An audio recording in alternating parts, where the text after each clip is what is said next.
Friends, మీకు ఈ video నచ్చితే లైక్ చేయండి, సబ్స్క్రైబ్ చేయండి.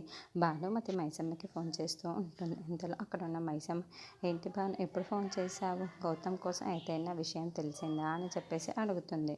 ఆ మాటలు వినగానే అక్కడున్న భానుమతి అయితే, అవును, గౌతమ్ ఇప్పుడు ఎక్కడ ఉన్నాడో నాకు తెలిసింది అని చెప్పేసి అంటూ ఉంటుంది. ఆ మాటలు వినగానే అక్కడున్న మైసమ్మ అయితే, ఎక్కడున్నాడు గౌతమ్, నాకు కాస్త చెప్పు అని చెప్పేసి అంటూ ఉంటుంది. ఇంతలో అక్కడున్న భానుమతి అయితే, ఇక్కడ మదనాపురంలో ఆదికేశవ వాళ్ళ ఇంట్లో ఉన్నాడు అని చెప్పేసి అంటుంది. ఆ మాటలు వినగానే అక్కడున్న మైసమ్మ అయితే ఒక్కసారిగా షాక్ అయిపోతూ ఉంటుంది.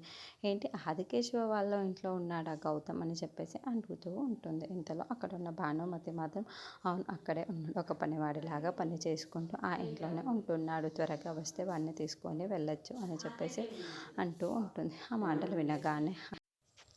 మాటలు వినగానే అక్కడున్న మైసమ్మ అయితే, సరే, నేను ఇప్పుడే అక్కడికి వస్తున్నాను, గౌతమ్ దగ్గరికే వస్తున్నాను, వాడిని ఎలాగైనా సరే ఈరోజు తీసుకొనే వెళ్తాను అని చెప్పేసి అంటూ ఉంటుంది.